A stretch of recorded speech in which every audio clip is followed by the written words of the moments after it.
ang mga kwento ng pag-ibig, kwento ng buhay at kwento ng pag-asa dito sa Barangay Love Stories. Love Stories.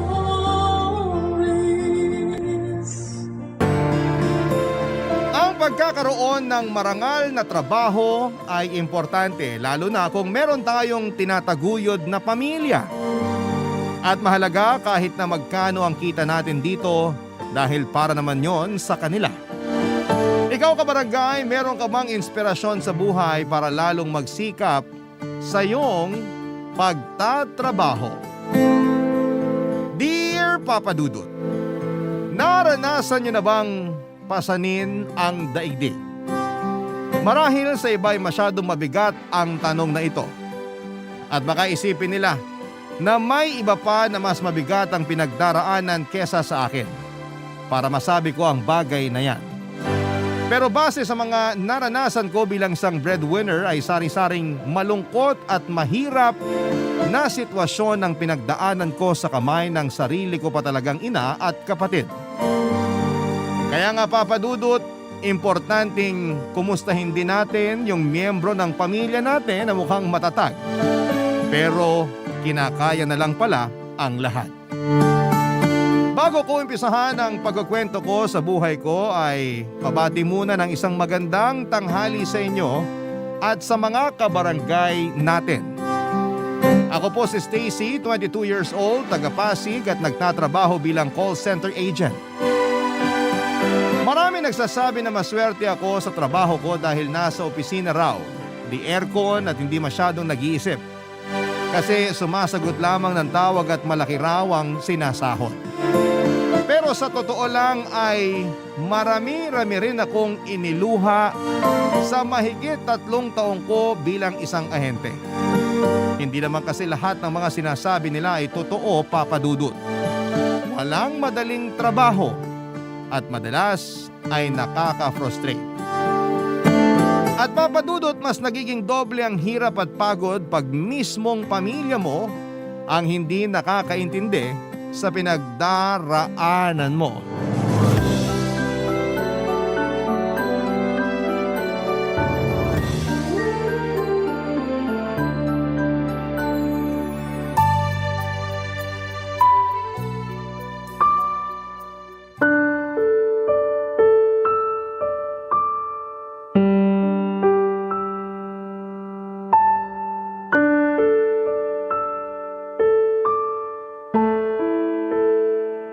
Stacy!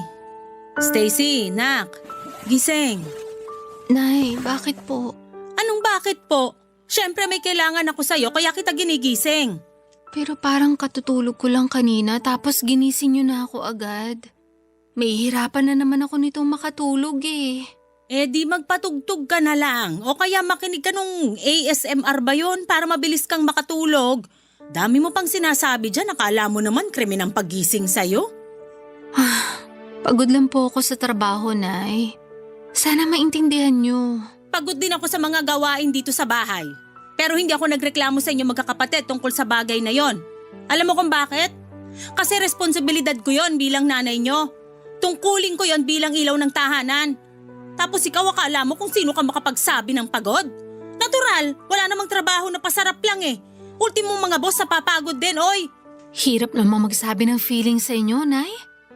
Dami niyo na agad sinasabi. Ako nga, tigil-tigilan mo sa ganyang mga sagutan mo, Stacy. Huwag mo rin ako nayayabangan porke ikaw ang nagtatrabaho sa pamilyang to. Saan naman po nanggaling yung niyayabangan? Wala po akong ginagawa sa inyo. Basta. Yun ang pakiramdam ko at bilang isang nanay, ang sakit sa kalooban na walang respeto sa akin yung anak ko. Ano po ba kasi yung kailangan nyo para matapos na tayo?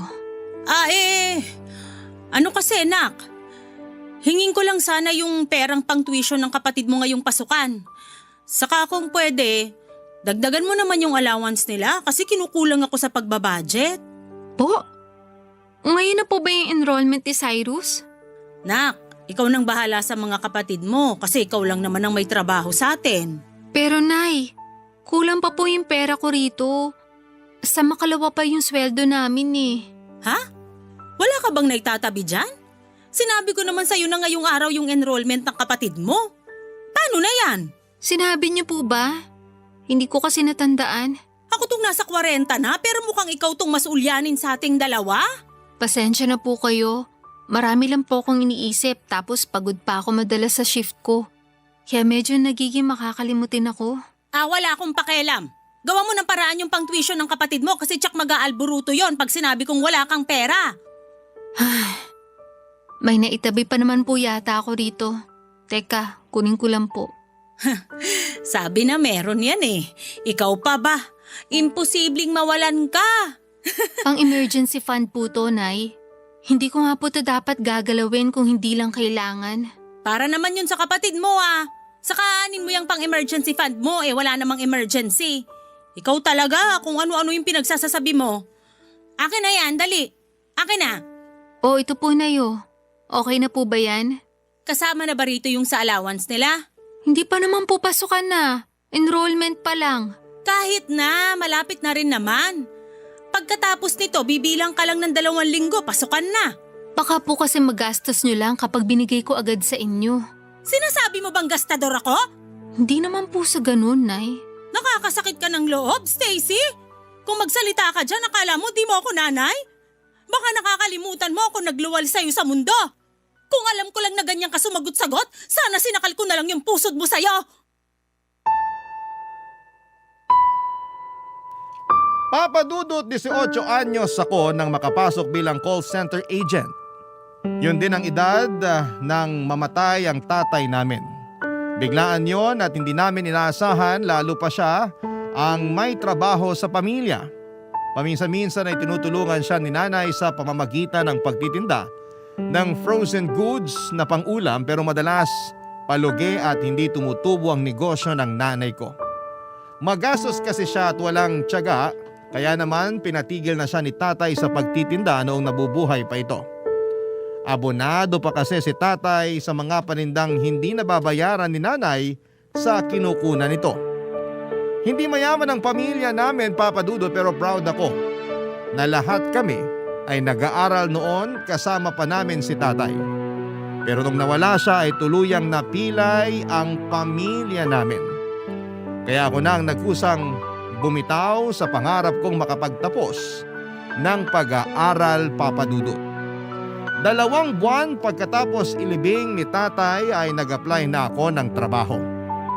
Pahirapan pa yon dahil kasagsagan pa ng pandemic, pero nagtiyaga ako hanggang sa may nagaya sa akin na mag-call center agent. Natatandaan ko na umalis ako noon ng bahay na kapilang ang laman ng sikmura, kaya medyo nahihilo ako bago sumabak sa interview.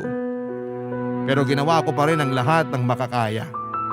Kaya naman, nakapasa.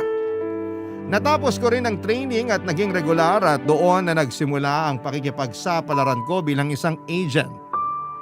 Unang schedule ko pa lamang ay medyo sinubukan na ang tatag ng katawan ko nang ilagay ako sa graveyard shift. Naging pang-umaga rin naman ako, pero lagi pa rin ako napupunta sa panggabing schedule hanggang sa kusa na lamang nakapag-adjust ang katawan ko. Papa Dudut, masaya ako kasi kumikita na ako ng pera na siyang pinangtutustos ko sa pag-aaral at pambaon ng 3 ko pang nakababatang kapatid. Pero sadyang ang hirap lang mag-budget. Lalo pa at maluho ang nanay ko at ang kapatid ko na sumunod sa akin na si Cyrus.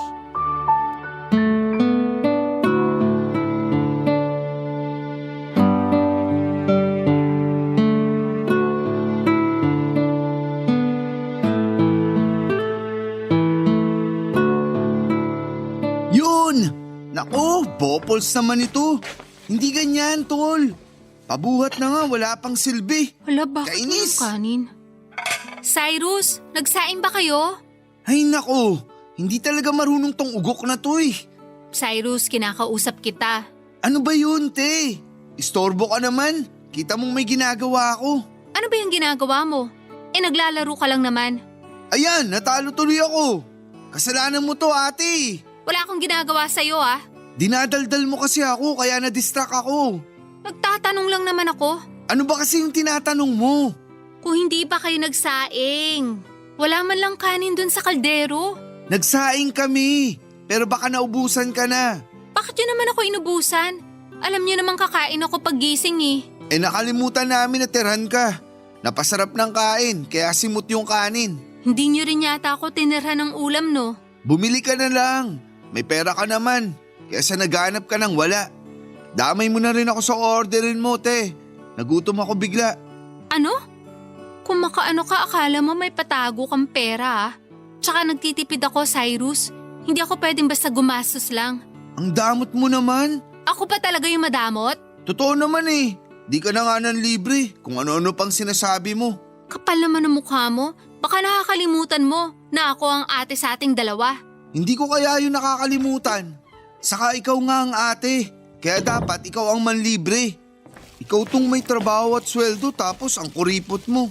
Oh, ba't parang dun pa lang sa may pinto, dinig ko na yung iringan yung dalawa. Si Cyrus kasi, Nay, sinasagot-sagot ako. Napakawalang respeto. Sumasagot ako kasi may bibig ako. Eh, ikaw naman ang nakatatanda. Ikaw na magpasensya, Stacy. O, dali, tingnan nyo tong mga pinamili ko. Pinamili? Oo, kasi nag-sale yung malapit na mall dyan, kaya pinuntahan ko na. Bihira lang naman mangyari yun, kaya bumili na ako. Meron po kayong pera? Ano pong pinambayad nyo dyan, Nay? Meron. Yung sweldo na binigay mo sa akin. Pero di ko naman inubos lahat dito. Baka sabihin mo naman dyan ay… Sigurado akong may sasabihin na naman si ate. Kasi pinang-shopping niyo yung pera na binigay niya sa inyo, Nay. At bakit? Wala na ba akong karapatang magsalita? Pero ko naman yan at para yan sa bahay natin. Hindi yan para pambili ng kung ano-ano, Nay. Laki-lakihan mo kasi yung bigay mo para naman may pang-shopping ako, nak. Naku, sa kuripot ni ate. Ayaw nga niya akong ilibre ng merienda, Nay. Kung nga hindi nyo tinirhan ng pananghalian tapos gusto mo ilibre kita? Ano ka, siniswerte? Nay, oh! Ay, bumili ka na lang sa labas, Stacy. May pera ka naman eh. Liit-liit na bagay, hilig mong palakihin.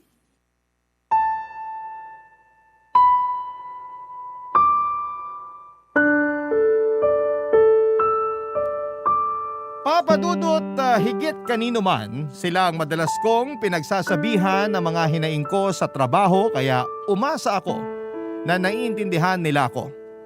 Akala ko kasi kapag mas naging open ako sa pamilya ko ay makikita nila yung pinanggagalingan ko at mauunawaan nila ang sentimiento ko. Pero nagkamali ako kasi noong araw na yon pakiramdam ko ay hindi nila ako naiintindihan. Yung nararamdaman ko ay hindi na lang simpleng tampo. Dahil lang di nila ako tinirhan ng pagkain. Higit sa dahilan na yon kung bakit ako nagdaramdam. Nagkapatong-patong na yung mga sama ng loob ko, Papa Dudut. Nakakalungkot na madalas sila pa ang dahilan kung bakit ako nahihirapan. Kahit kasi ayokong dalhin sa trabaho yung tampo ko sa kanila ay hindi ko pa rin maiwasan. Tapos naapektuhan noon ang performance ko. Kaya nga may mga pagkakataon na nasasabon ako ng team leader ko. Pero lagi naman akong bumabawi at nagsisikap na magawa ng maayos ang trabaho ko. Minsan naman, Papa Dudut, ay sumasabay yung nakakausap kong mga kliyente na siya namang sumisira ng araw ko. Simula kasi nang maging call center agent ako ay naranasan kong mainsulto ng husto. Mamura at mapagsalitaan ng masasama na akala mo'y kasalanan ko kung bakit hindi maganda ang karanasan nila sa serbisyong kinuha nila. May iilan din naman na maayos kausap pero karamihan ay akala mo ay nabili nila pati ang kaluluwa mo. Sila pa yung mga mabababa ang tingin sa mga tulad namin na nagtatrabaho. Barangay Love Stories. Barangay Love Stories.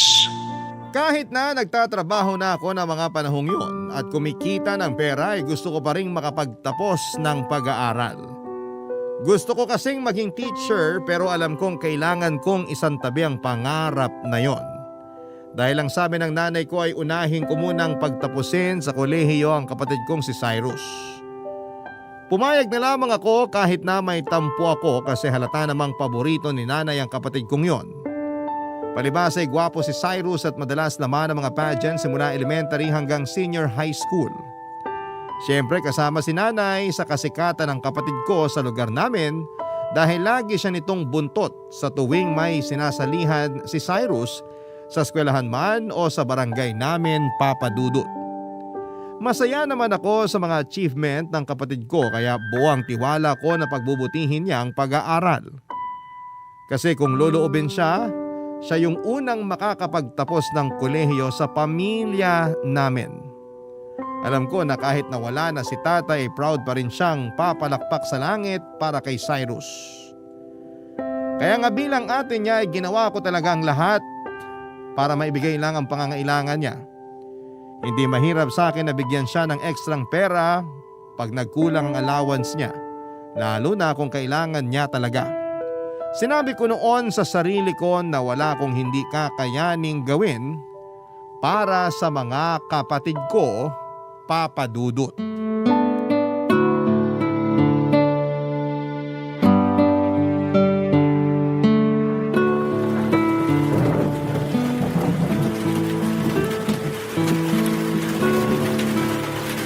Ay, grabe naman yung ulan sa labas. Baha na dun sa may main road, Nay. Ganun ba? Buti nakauwi ka pa rito. Lumusong na ako kaysa naman mas stranded pa ako. Naghugas na lang ako dyan sa labas kasi nakakadiri talaga yung tubig baha. Kulay lupa. Sinabi mo pa. O eto anak, magkape ka muna. Baka nilalamig ka na dyan. Salamat po, Nay. Pero mamaya ako na po iinumin. Palamigin ko lang ng konti.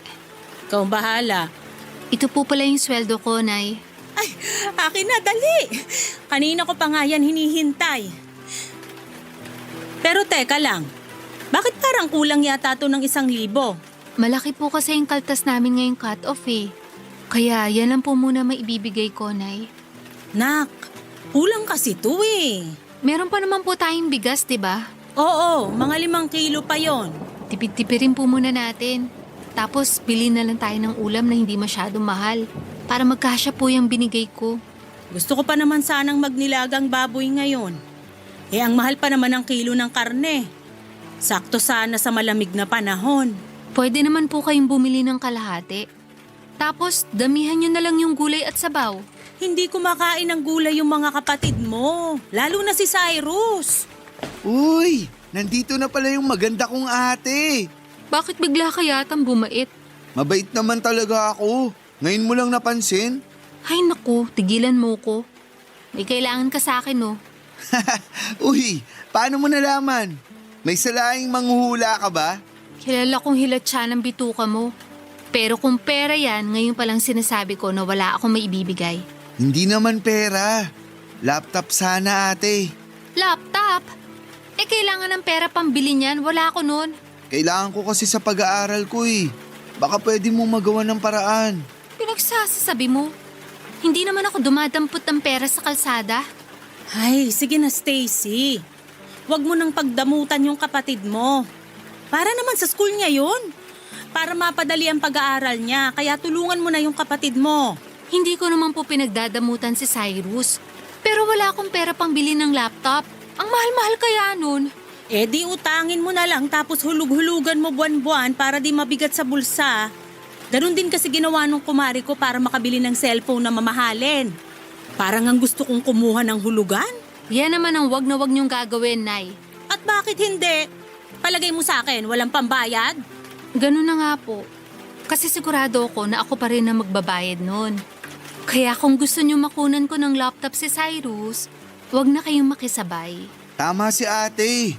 Huwag na kayong makisabay, Nay. Naku, napakabalimbing nito. Basta sa susunod ako naman yung bilan mo, ha? Sakto kasi may gusto kong alahas. Inalok sa akin ang kumari ko. Ginto raw yon at nasasanla. Kahit yun na lang regalo mo sa birthday ko, nak.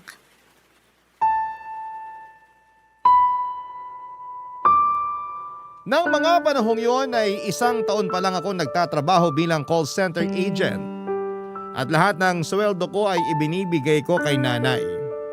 Kung may natitira man sa akin ay pamasahin na lamang at kaunting pangkain kaya masasabi kong gipit pa rin ako at walang ipon. Pero akala yata ni nanay at Cyrus ay mayaman ako samantalang alam naman nila kung magkano lamang ang kinikita ko. Palibhasa ibigay todo rin ako sa kanila lalo na noong mga unang buwan ko sa trabaho. Masarap kasi sa pakiramdam kapag naibibigay ko ang pangangailangan nila at nakakain nila ang mga masasarap na pagkain na madalas ay sa patalastas lamang nila napapanood sa TV. Papa Dudut, hindi po ako nagreklamo na ibigay sa kanila halos buong sahod ko buwan-buwan. Pero malit na bagay lang naman ang hinihingi ko sa kanila. Yon ay ang pangunawa nila sa tuwing wala akong maiaabot na pera. Pero kahit yun lang ay hindi maibigay sa akin ng nanay at kapatid ko. Madalas ay silang dahilan kung bakit nahihirapan ang kalooban ko. Imbis kasi na pera, sama ng loob at tampo ang naiipon ko. At hindi pa talaga nakontento ang kapatid kong si Cyrus sa pagpapasama ng loob ko dahil nilubos-lubos pa niya Papa Dudut.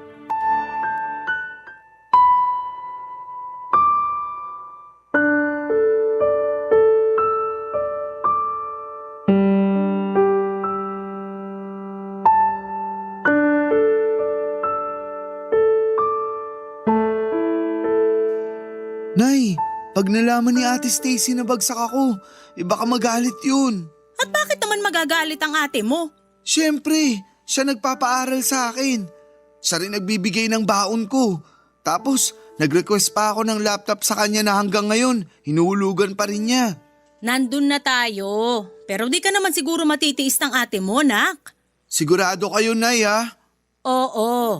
Nanay niyo ako kaya kilalang kilala ko na kayo. Maniwala ka sa akin. Parang nagbago na isip ko. Ayoko nang sabihin sa kanya. Pero magtatanong yon. Siguradong malalaman niya. Natatakot kasi ako na sumbatan niya. Maraming sasabihin yun, sigurado ako. Ako nang bahala. Susuyuin ko na lang siya bago pa siya magsalita. Sigurado kayo, Nay, ha? Oo, sabi. Hey, ikaw naman kasi bakit mo binagsak yung mga subject mo? Ano pong binagsak, Kambing. Nay? Ate, gising ka na pala. Nakakagulat ka naman, nak. Ano nga po yung sinabi niyo na binagsak? Ha? Ano kasi? Ate, huwag kang magagalit, ha? Bakit? Ano ba kasi yun? Pwede bang sabihin niyo na lang? Nay, kayo na lang po magsabi kay ate. Ito kasing kapatid mo, nak. Nagka-problema sa school niya. Ano pong problema? Hindi naman malala. Ano lang, yung 5 sa mga subject niya, bagsak. Pero 5 lang naman yun. 5 lang naman? Nay, ang dami kaya nun. Oo, pero babawi na lang daw yung kapatid mo sa susunod. Huwag ka nang magalit sa kanya. Ano ba kasi nangyari, Cyrus? Bakit ang dami mong bagsak? Ang hirap kasi ng mga subject na yan, ate. Lalo na yung math. Tapos ang dami pang assignment na binibigay sa amin. Kaya tinamad na akong gawin. Tinamad kang gawin? Katawiran ba yun? Kaya ka nga nag-aaral. Sino pa bang inaasahan mong gagawa ng mga assignment mo? Stacy, wag mo naman pagalitan si Cyrus. Nay, manahimik muna kayo kahit sandali. Hindi po kayo ang kinakausap ko. Aba, talaga namang… Gusto mo bang malaman ng totoo? Kasi ayoko na mag-aral. Tinatamad na ako. Pagod na akong pumasok sa pesteng eskwela na yan. Kaya wala na akong pakialam kung bagsak man ako. Ay, sira ulo ka pala. Stacy, wag mo nasaktan si Cyrus. Ikaw ang ate kaya ikaw ang dapat umintindi sa kapatid mo. Paano ko po iintindihin yung katuwiran niya? Tinamad pumasok? Ayaw na mag-aral? Nagpapakahirap ako magtrabaho para lang mapag-aral ko yung mga kapatid ko. Lahat ng kailangan nila binibigay ko sa abot na makakaya ko tapos ganito lang ang igaganti nila sa akin? Sige nga, paano ko iintindihin yun, Nay? Sa tono mo parang nanunumbat ka. Tama ba yan? Porke ikaw itong may trabaho at kumikita, akala mo kung sino ka na? Wala na bang karapatang manumbat? Kayo na ang may sabi. Ako ang nagtatrabaho at kumikita sa pamamahay na to. Kaya meron akong karapatang magalit sa pinagagagawa ng anak nyo. Ikaw, Cyrus, sinasabi ko sa'yo, pangatawanan mo yung desisyon mo dahil hindi na kita tutulungan. Sinayang mo lang yung pagtitiwala ko sa'yo. Hindi ko naman kailangan ng tulong mo eh. Papatunayan ko sa inyo na kaya kong tumayo sa sarili ko mga paa. Papadudot na iyak na lamang ako sa labis na pagkadismaya sa mga bagsak na subject ni Cyrus. At mas nadagdagan lang ang inis at sama ng loob ko sa kanya dahil sa mga baluktot niyang katuwiran na pilit tinutuwid ni nanay ng kampihan niya at konsintihin ang kapatid ko. Saan ka naman nakakita ng magulang na mas nagalit pa sa anak na nagpapaaral kesa sa anak niyang tinamad na mag-aral? Tanging nanay ko lang yata ang ganon kaya pati sa kanya ay naiinis na rin ako. Bukod doon, Papa Dudut ay sinabihan niya pa akong nanunumbat. Kung tutuusin ay may karapatan naman talaga akong manumbat dahil pinagtrabahuhan ko ang perang pinang-aaral at pinangbabaon ng kapatid ko. Pero ang mas nangibabaw na pakiramdam ko ng mga oras na yon ay ang lungkot, Papa Dudut. Pakiwari ko ay wala akong boses sa pamilya namin. Yun bang wala kong karapatang magsabi ng opinyon dahil sila pa rin ang masusunod. Pakiramdam ko ay nag-iisa lamang ako sa pamamahay namin at walang gustong makinig sa saloobin ko. Na walang halaga ang nararamdaman ko sa mga taong importante sa akin.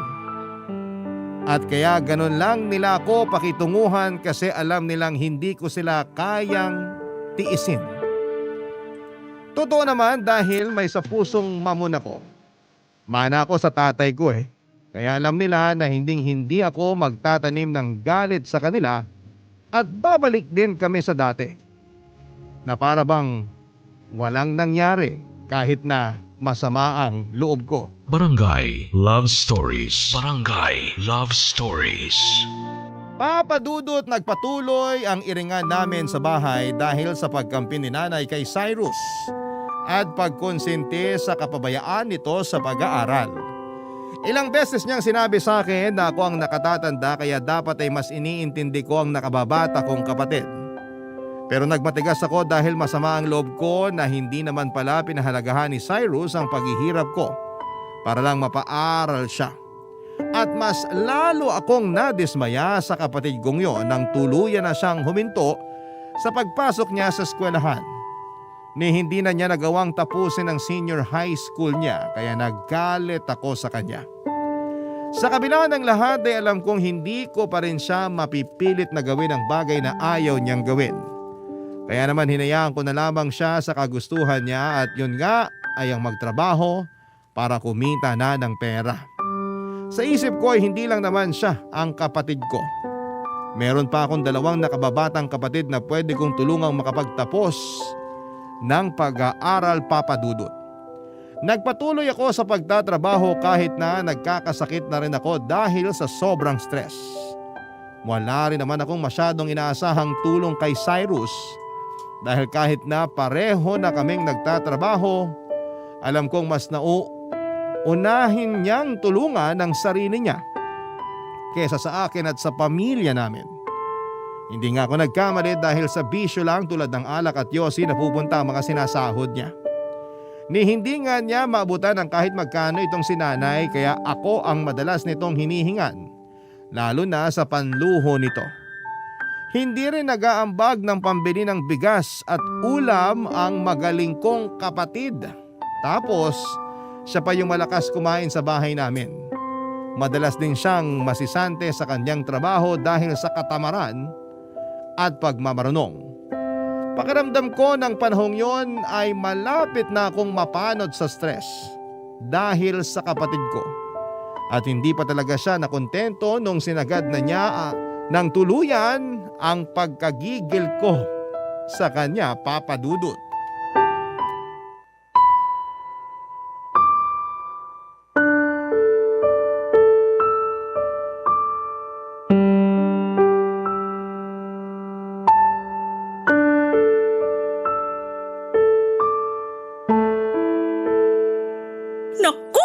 Excited na ako sa magiging apo ko. Proud na proud talaga ako sa'yo, Nak. Kasi ikaw ang unang magbibigay ng apo sa akin. Pero Nay, baka kung ano na naman masabi ni ate ha. Ano naman sasabihin niya, hindi naman siya yung buntis. Tumigil nga siya. Nandito na po ako. Grabe yung nangyari dun sa nasakyan kong UV Express. Ay, sandali. Binilan mo ba ako nung masarap na tinapay na pinasalubong mo sa amin nung nakaraan? Ay naku, nakalimutan ko po, Nay. Nako, sa dami naman ng kakalimutan mo yung patalaga. Nung nakaraang araw wala ka ring dala.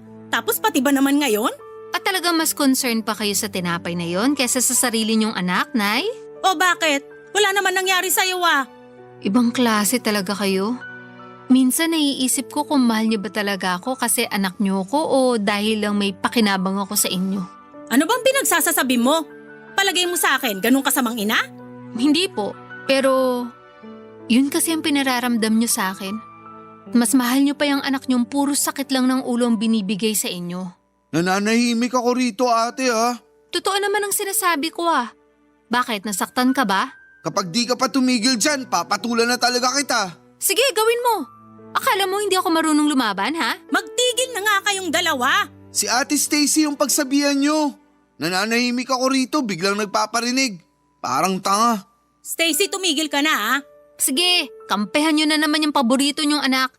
Sanay naman ako na binabaliwala niyo eh. Sanay ka naman pala, bakit nagagalit ka pa? Kasi ang unfair niyo. Anak niyo rin naman ako pero kontratuhin niyo ako para lang akong gatasan dito. Mabait lang kayo sa akin kapag may naibibigay akong pera sa inyo eh. Pero pag wala, hindi niyo na ako nire-respeto. Sabihin niyo nga, ampun niyo ba ako? Kasi kung oo, baka maintindihan ko pa kung bakit ganyan ang ugali niyo sa akin. Pinagsasasabi mo dyan. Walang ganon. Anak kita, sa akin ka nang galing.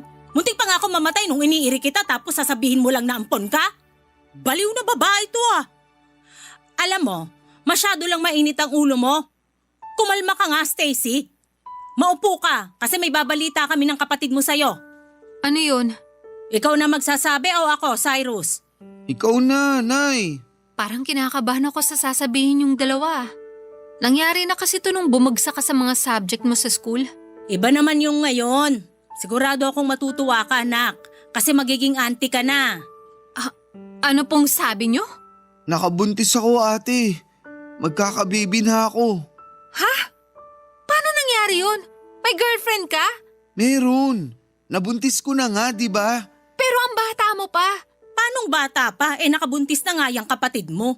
Nay, paano bubuhayin ni Cyrus yung magiging anak niya? Napaka-irresponsable niyan. Walang ginawa kundi magbisyo at hindi marunong tumulong sa pamilya natin.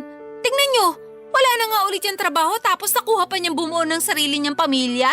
Sino mabuhay noon, ako? Pwede ba? Huwag kang ang masyadong OA. Saka nasa edad na rin naman ng kapatid mo. Kaya na niya yan.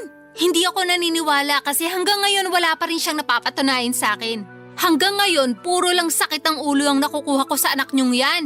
Tapos nagdagdag pa talaga siya ng responsibilidad. Bakit ba ganyan ka magsalita? Blessing yung bata. Ewan ko sa inyo, Nay. Puro na lang talaga problema tong pamamahay na to. Malapit na ako makalbo sa inyo.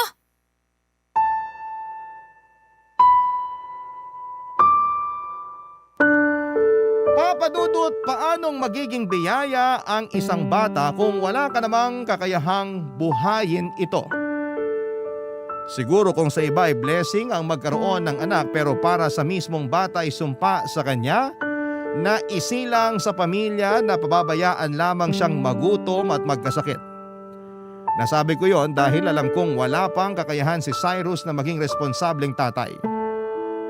At nakikinita ko na magiging kargo ko ang dinadala ng babaeng nabuntis niya pagdating ng panahon. Wala rin akong naasahang pagkampi mula kay nanay dahil masaya siya sa pagdating ng apo niya. Masaya rin naman ako pero pagod na ako ng mga panahong yon. Kaya nga napuno na ako. Alam ko na hindi solusyon ang pagtakas sa kahit na anong problema pero paano kung pamilya mo mismo ang problema mo? Kaya kesa tuluyan akong masiraan ng ulo ay naisip kong umalis na muna sa bahay namin at mag-solo. Matagal-tagal ko na rin kasing pinag-iisipan na bumukod para naman magkaroon ako ng sariling espasyo kung saan ay pwede kong umiyak at huminga nang hindi nila hinuhusgahan. Pero walang-wala ako ng mga panahong yon, Papa Dudut, kaya humingi ako ng tulong sa kaibigan ko na kasama ko sa trabaho. Buti na lamang at to the rescue siya sa akin dahil alam din niya ang pinagdaraanan ko.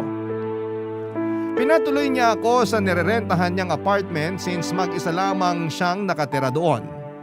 Nakihati na lamang ako sa pagbabayad ng renta at sa iba pang mga gastusin. Isang buwan ko ring hindi pinaalam sa pamilya ko kung nasaan ako. Nagkataon din kasi na nalipat sa Quezon City yung trabaho ko kaya hindi talaga nila ako nahanap. Pero ako na rin ang unang kumausap sa mga nakababata kong kapatid para makapagpadala ng allowance nila sa school. Kung tatanungin ninyo ako kung ano ang nararamdaman ko na mga panahong yon, ay magkahalong lungkot at tampo pero mas nangingibabaw ang galit. Kaya nga natiis kong hindi kausapin si Nanay at Cyrus sa loob ng 8 buwan. Hanggang sa sila na mismo ang nag-initiate na makipagbati sa akin, Papa Dudut.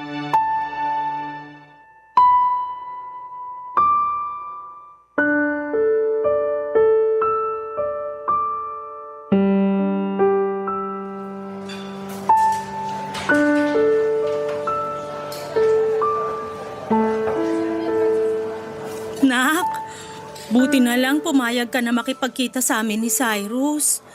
Namiss ka namin eh. Kamusta ka na ba?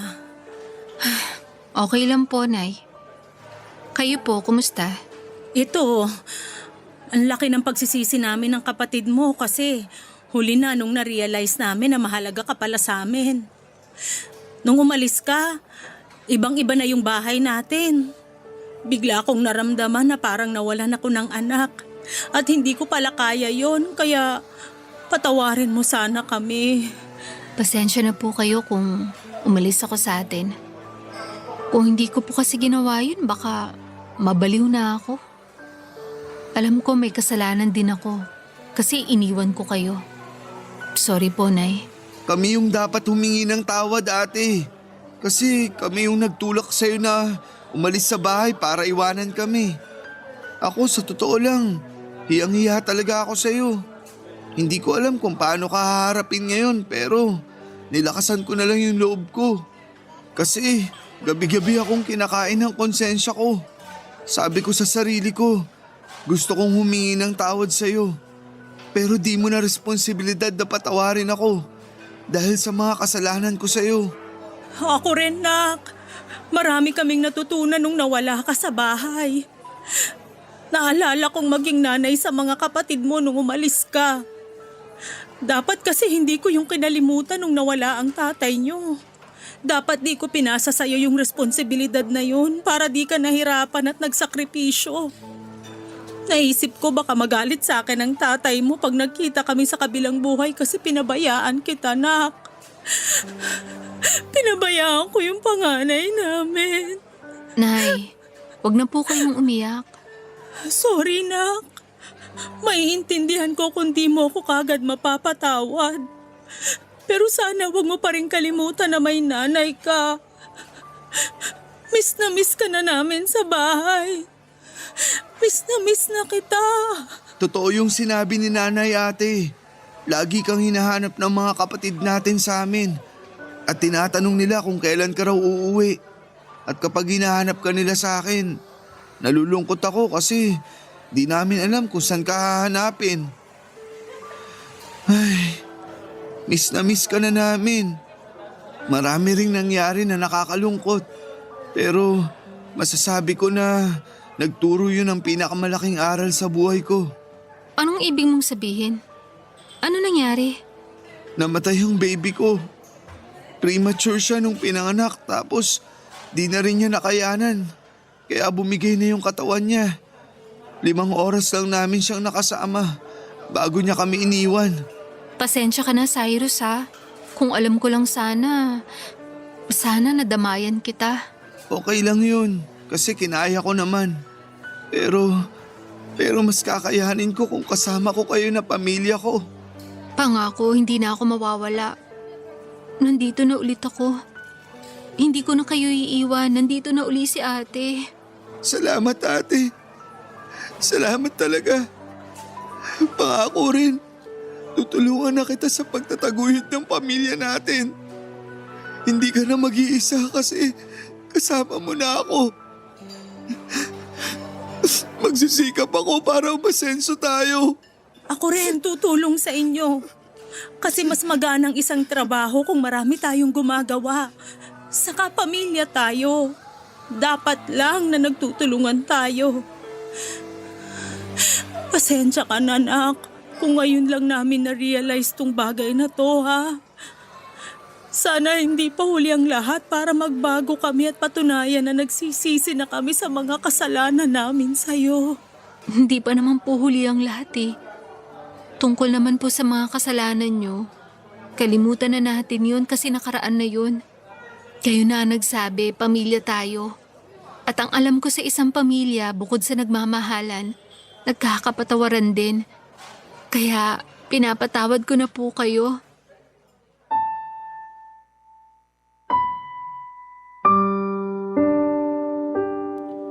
Papa Dudut, napakagaan sa pakiramdam. Napatawad ko na sina Nanay at Cyrus. Pamilya ko pa rin sila at hindi ko sila kayang tiisin ng ganon katagal. Marami lang talagang pumipigil sa akin noon na unang mag-reach out sa kanila. Pero nasa plano ko na rin nakausapin sila noon. Masaya lang ako dahil sila ang nagkusa.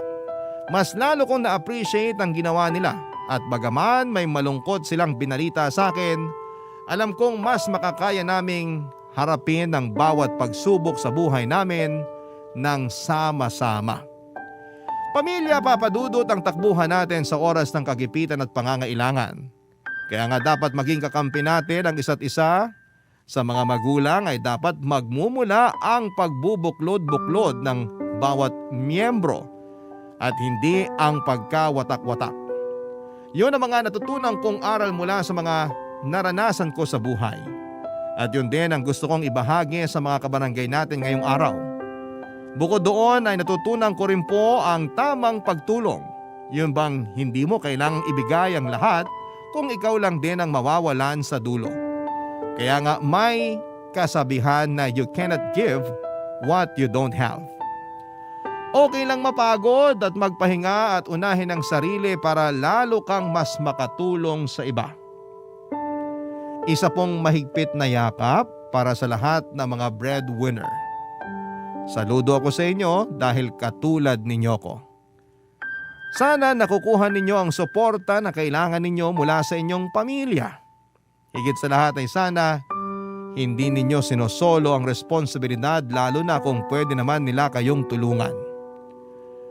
Hanggang dito na lamang po ang sulat ko at maraming salamat po, Papa Dudut, sakaling mapili po ninyong i-air ang kwento ng buhay ko, and God bless sa Barangay Love Stories at sa Barangay LS 97.1. Ang inyong forever kapuso at kabarangay, Stacy. Nagustuhan ng iyong napakinggan? Ituloy yan via live stream sa www.gmanetwork.com/radio.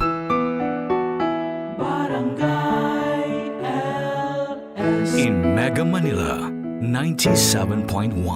Forever! Ang mga kwento ng pag-ibig, kwento ng buhay at kwento ng pag-asa dito sa Barangay Love Stories. Love Stories.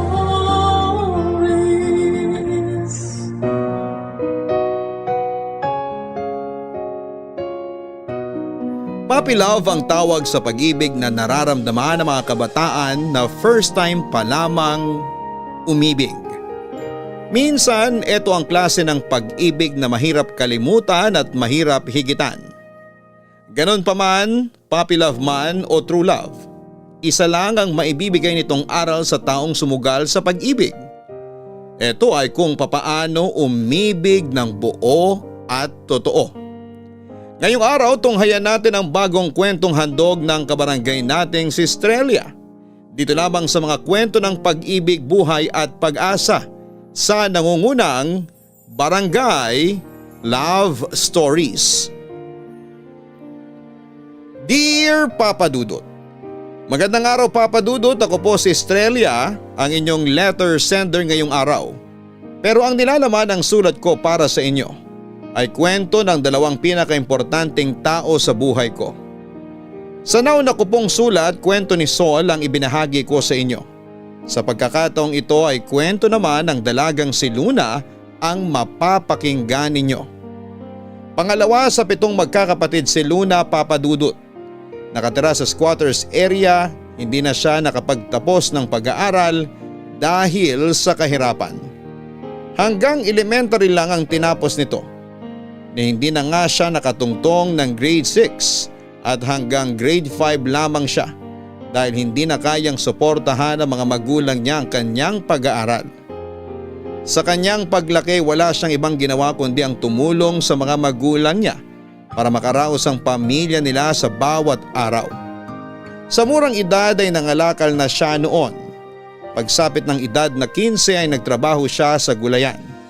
19 anyos siya noong may isang kapitbahay ang nagmagandang loob at tinulungan si Luna para makapasok bilang kasambahay sa isang mayamang pamilya. Maganda naman ang naging pakikitungo sa kanya ng mga amo niya. Sa kabila ng pagiging profesional nila at pagkakaroon ng yamang hindi may kakaila ay napaka-humble ng pamilyang pinasukan ni Luna. Sa loob ng pamamahay na yon, doon niya nahanap ang itinuturing niyang best friend, ang anak ng kanyang amo na si Patricia Papadudut.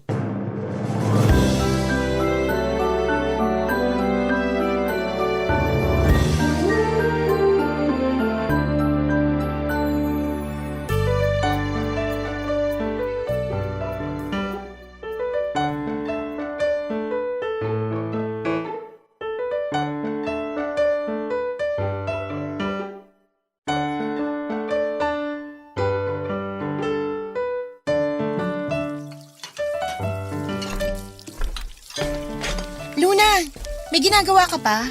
Heto, naghuhugas ng pinggan. Bakit? Halika muna rito, may tatanong ako sa'yo. Sandali. Ano ba yun? Silipin mo yung lalaki sa labas. Saan? Ayun, yung kausap ni Papa. Bakit? Sino ba siya? Anak ng kumpare niya. Magkaedad lang yata kami. Anong masasabi mo sa kanya? Gwapo ba? Oo, gwapo naman. Maputi tsaka matangos ang ilong. Manliligaw mo? Hindi. Pero gwapo, di ba? Oo, bagay kayo. Ano sa tingin mo? Babaero ba? Mukhang hindi naman, no? Hindi ko alam eh. Hindi ako marunong magbasa ng tao. Pero kung gwapo, malamang marami rin nagkakandara pa sa kanya. Oo nga, no? May punto ka. Wag na lang pala. Pero kung gusto mo naman siya, magpakilala ka na lang para wala kang pagsisihan sa huli. Sa tingin mo? Oo, wala namang masama kung susubukan mo eh. Kaso nahihiya ako. Gusto mo tulungan kita magpakilala sa kanya? Ngayon na? Oo naman. Ayaw mo ba? Ay, sa susunod na lang. Aalamin ko muna kung may nobya na ba siya para hindi tayo magsayang ng oras. O sige, manmanan mo na lang muna siya at ako maghuhugas na lang muna rito. Sandali lang, dito ka muna. Bakit? Ano pang gagawin natin? Wala naman, samahan mo lang ako rito. Kunwari, nag-uusap tayo para hindi mahalata na pinagmamasdan ko siya. Kapag ako pinagalitan ng mama mo sa tambak na hugasin, ikaw ang isusumbong kong dahilan ah. Nagsisiesta na yun ngayon. Hayaan mo na siya. Tingnan mo, matika siya no? Matangkad din. Eh, sino mas gwapo? Yan ba o yung dati mong nobyo? Siyempre mas gwapo to. Ikaw ba hindi mo siya natitipuhan? Naku, hindi na ako mag-aasam ng tulad niya. Hindi kami bagay. Hindi ko naman tinatanong kung bagay kayo. Ang gusto kong malaman, kung natitipuhan mo rin ba siya? Siyempre, oo. Babae lang din naman ako na nagkakagusto sa mga gwapo. Pero siyempre, dahil ikaw ang mas may gusto sa kanya, hindi na ako makikipag-unahan pa. Mas may tsansa ka sa kanya kaysa sa akin. May tsansa naman tayong lahat. Malay ba natin kung anong gusto niya? Malabo nung mangyari yan. Yung mga tulad niya, sa panaginip ko na lang mararanasan. Masyado mo namang binababayang sarili mo. Paganda ka naman eh. At kung ikaw man ang magustuhan niya, walang kaso yun sa akin. Eh bakit sa akin na napunta yung usapan? Hindi ba't ikaw yung naghahanap ng nobyo ngayon? Oo nga pala. Oh, paalis na siya. Sandali lang, maiwan na kita. Makikibalita lang ako kay Papa. Aalamin ko kung anong pangalan niya. O sige, good luck. Papadudot mabilis na naging malapit sa isa't isa sina Luna at Patricia dahil hindi nagkakalayo ang edad nilang dalawa. 19 years old si Luna samantalang 23 naman si Patricia. Dahil only child kaya mabilis na nakagaanan ng loob ni Patricia si Luna. Hindi rin daw kasi masyadong palabas-labas si Patricia at laging mag-isa lamang siya sa bahay nila. Kaya noong namasukan sa kanila si Luna ay mabilis silang naging magkaibigan. Sa edad nilang yon ay natural lang na naging mapaglaro ang puso nilang pareho. No boyfriend since birth daw si Luna noon at natatakot siyang pumasok sa isang relasyon dahil wala pa siyang karanasan tungkol dito. Noong araw may mangilan-ngilan ng pumoporma kay Luna pero hindi niya sila binibigyan ng atensyon. Lagi kasing bilin sa kanya ng nanay niya na huwag munang makipagrelasyon. Huwag daw niya itong tularan na maagang nag-asawa. Nagkaroon ng maraming anak at ngayon ay naghihirap sa buhay. Ipinangako naman ni Luna sa sarili niya na magpupursige muna siya sa buhay bago niya tupagin ang pag-ibig. Lalo na't bata pa naman siya at marami pa siyang oras para sa mga ganong klase ng bagay. Noong time na yon, ang focus na lang muna ni Luna ay ang makatulong sa kanyang mga magulang na nagagawa niya sa pamamagitan ng pagtatrabaho bilang kasambahay. All around ang trabaho ni Luna, papadudot. Tagalinis, tagaluto, labandera at kung ano-ano pa. Dalawa silang kasambahay sa bahay nila Patricia at kahit na medyo mabigat ang trabaho ay kinakaya niya ito para sa pamilya niya. Mabuti na lang at lagi niyang kasakasama noon si Patricia na kahit papaano ay nakakabawas sa mga pagod niya sa pang-araw-araw.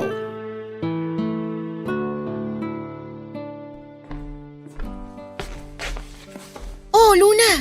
Gising ka pa pala? Oo, inihahanda ko lang tong mga rekado para bukas. Anong oras na ba? 11:00 na. Gabi na pala.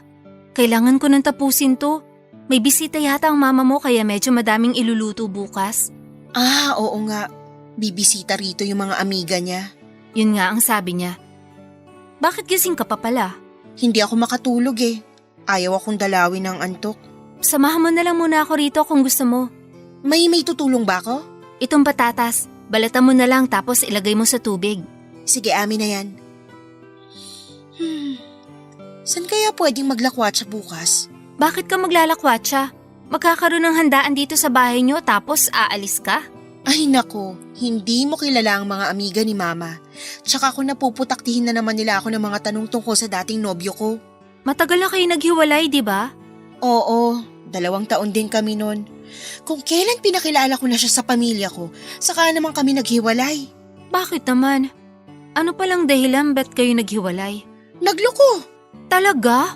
Paano mo naman nalaman? Nahuli ko mismo. Walang yang yun. Naturingan na teacher pero pumapatol sa estudyante. Ang lala naman yan. Mabuti na lang iniwan mo. Oo naman. Anong akala niya? Bibigyan ko siya ng pangalawang pagkakataon? Hindi na. Hindi ako mapagbigay sa mga taong manloloko.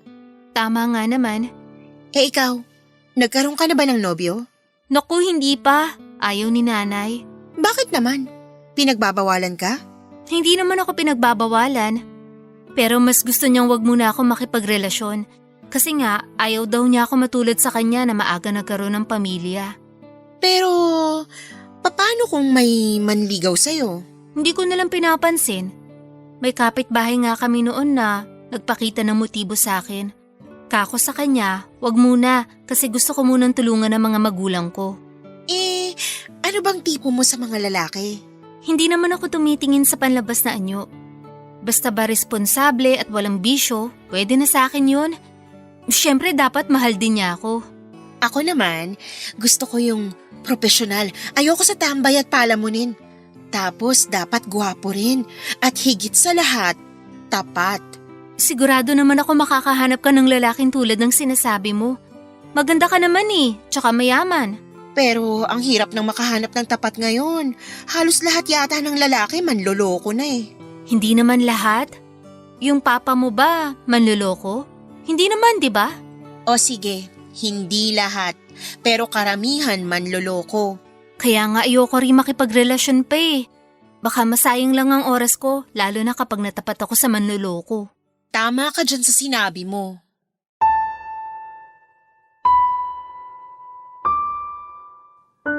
Pero sa hindi inaasahang pagkakataon, isang lalaki ang biglang dumating sa buhay ni Luna na siyang kumatok sa nakatago niyang puso.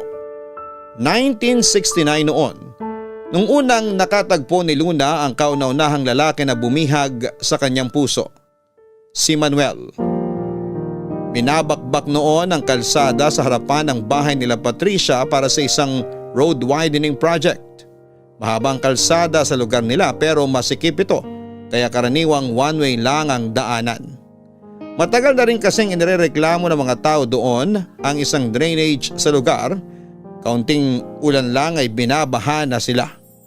5 buwan daw na tumagal ang nangyaring road widening, Papa Dudut. Nang mga panahong yon ay wala namang pakialam si Luna sa inaayos na kalsada. Pero noong natapat na sa bahay nila Patricia ang pag-aayos ng daanan ay unti-unti niyang nakilala ang mga trabahador na nagtatrabaho sa nasabing proyekto. 2 beses sa isang linggo kasi ay nagpapaabot ng merienda ang amo ni Luna sa mga trabahador bilang suporta na rin sa ginagawa nila. Ganon daw kabait ang mga magulang ni Patricia, Papa Dudut. Hanggang may kaya silang itulong ay itinutulong nila. Kay Luna natoka noon ng paggawa ng merienda para sa mga trabahador.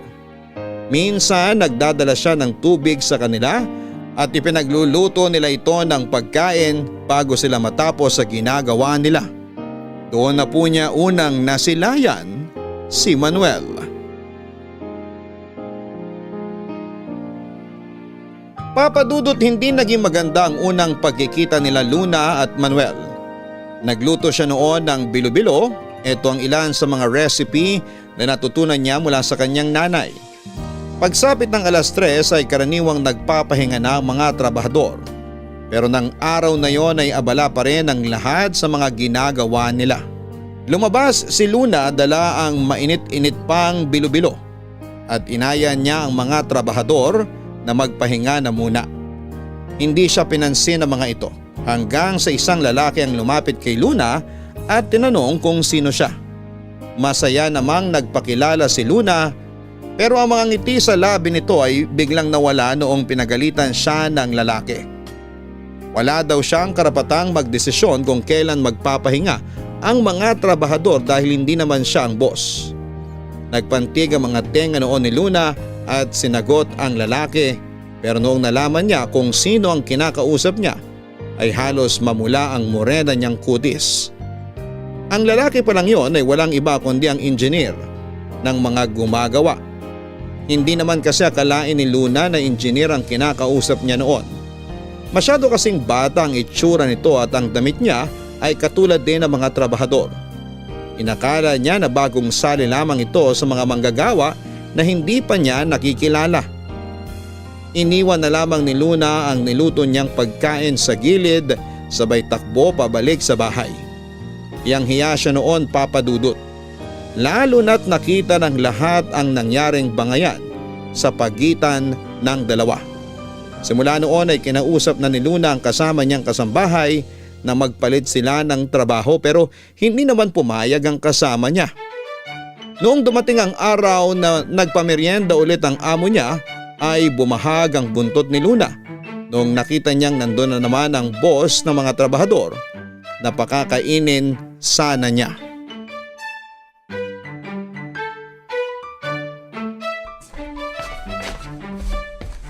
Uy, Patricia. Tapos ka na sa niluluto mo? Oo, tapos na ako. Ano pang inaantay mo? Pakainin mo na yung mga trabahador. Samahan mo ko. Ano? Bakit? Ano ba yung niluto mo? Mabigat ba? Hindi naman, pero nahihiya kasi akong lumabas. Ba't ka naman nahihiya? Basta, samahan mo na ako. Ayoko. Nasa magandang parte na ako nitong binabasa kong libro. Pwede mo namang ituloy yan mamaya eh. Sige na, parang awa mo na, samahan mo na ako. Tingnan mo nga yung itsura mo, para kang batang takot na takot ah. Ano bang meron? Basta halika na. Saglit lang naman to eh. Sabihin mo muna kung bakit dapat mas maganda yung dahilan mo kaysa dito sa binabasa ko May iniiwasan kasi akong tao sa labas. Nakuha mo na yung interes ko. Sinong tao naman yung iniiwasan mo? Samahan mo ko sa labas para makilala mo. Sabihin mo na. May natitipuhan ka ba sa mga trabahador kaya ka nahihiyang lumabas? Wala Bakit kung ganun? Sasamahan lang kita kapag nalaman ko ng rason kung bakit ayaw mong lumabas mag-isa. Nasa labas kasi yung engineer nila. Engineer? Oo. Nakasagutan ko kasi siya nung huli, kaya hanggat maaari, ayoko na magpakita pa sa kanya. Talaga? Ba't kayo nagkasagutan? Mahabang kwento. Sabihin mo na, bahala ka. Hindi kita sasamahan. Patricia naman eh. Nag-aantay ako. Ay, ganito yung nangyari. Inaya ko magmerienda yung mga trabahador kasi nga 3:00 na eh. Ganong oras naman talaga ako nagpapakain. Tapos? Tapos, bigla ko nilapitan ng isang lalaki. Pinagalitan niya ako kasi bakit daw ako nagdedesisyon para sa mga trabahador niya. Anong sinabi mo? Sinungitan ko siya. Sinabi ko sa kanya na dati na ako nagbibigay ng merienda sa kanila. Naisip ko na baka bago lang siya kaya hindi niya ako kilala. Tapos ano nangyari? Tapos nagpakilala siya sa akin. Siya pala yung engineer nila. Nakahanap ka na yata ng katapat mo Sige, sasamahan kita. Talaga, sasamahan mo na ako. Salamat, Patricia. Hiyang-hiya talaga ako nung araw na yun eh. Oo, gusto kong makita tong engineer na tinutukoy mo. Ikaw mag-aabot ha? Doon lang ako sa likod mo. Sige, ako nang bahala sa'yo. Halika na, nasa kusina yung niluto ko. Abot-abot ang pasasalamat ni Luna kay Patricia noon dahil si Patricia ang humarap sa mga trabahador at sa engineer. Banana Q at juice ang inihanda niyang merienda noong araw na yon. Nagulat nga raw si Luna ng mga sandaling yon, Papa Dudut, dahil nung si Patricia na ang humarap sa kanila ay para bang napakabait ng engineer sa kanya. Nakangiti ito at nakipagbiruan pa. Kabaligtaran nito ang nangyari sa kanya na sinungitan siya nito noong una silang nagkita.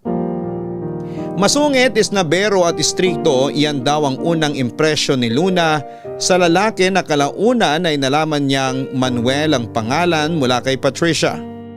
Dahil sa naunang nangyari ay hindi na naging maganda ang dugo ni Luna kay Manuel. Ang kinakainis pa niya noon ay araw-araw nang nagpupunta si Manuel sa site para bantayan ang mga trabahador niya na dati ay hindi naman niya ginagawa. Papadudot, hindi inaasahan noon ni Luna na magkakagusto si Patricia kay Manuel. Isang beses pa lamang silang nagkita noon pero na-impress na daw kaagad ang dalaga sa kanya. Bilang supportive na kaibigan ay tinulungan ni Luna na mas mapalapit si Patricia kay Manuel.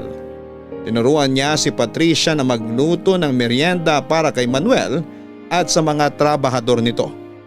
Simula noon ay si Patricia na ang naghahatid ng pagkain sa kanila para mabigyan siya ng pagkakataon na makipag-usap kay Manuel at kilalanin pa ito ng masinsinan.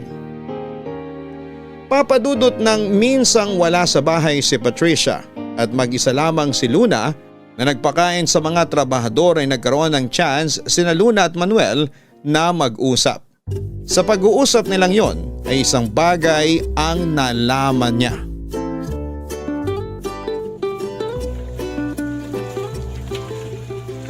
Ginoo, mawalang galang na, Ginoo. Magmerienda na po kayo. Mamaya pa sila pwedeng magmerienda. Nakikita mo namang may ginagawa pa sila eh. Baka naman malipasan ng gutom yung mga trabahador mo sa pinagagagawa mo. Kanina pa sila nagtatrabaho Sanay na yung mga yan. May ipinagawang merienda si ma'am para sa inyo. Dapat kapag may grasyang ibinibigay sa inyo, tanggapin nyo kaagad. Maya-maya pang konti. Papantayin lang nila yung bagong buhos na simento bago sila magpahinga. Iwan ko na lang to. Saan ko pwedeng ilapag? Ano ba yung ginawa mo? Sandwich. Kasya naman siguro to sa inyo. Ilan ba kayo? Sandali, ilan nga ba pumasok ngayon? 1, 2, 4, 6, 8. 8 lahat. Umuwi na yung iba eh. Tapos pangsyam ka. Naku, mukhang kulang tong ginawa ko Ilan ba yan? Hati-hati na lang kami kung hindi kasya. Saktong 8 eh. Sandali lang, igagawa kita ng para sa'yo. Kahit wag na. Makita lang kita, busog na ako. Tigilan mo nga ako. Magsisimula ka na naman dyan. Wala akong oras para makipagbiruan sa'yo. Ang sungit mo naman. Lagi ka na lang galit. Hindi ako galit.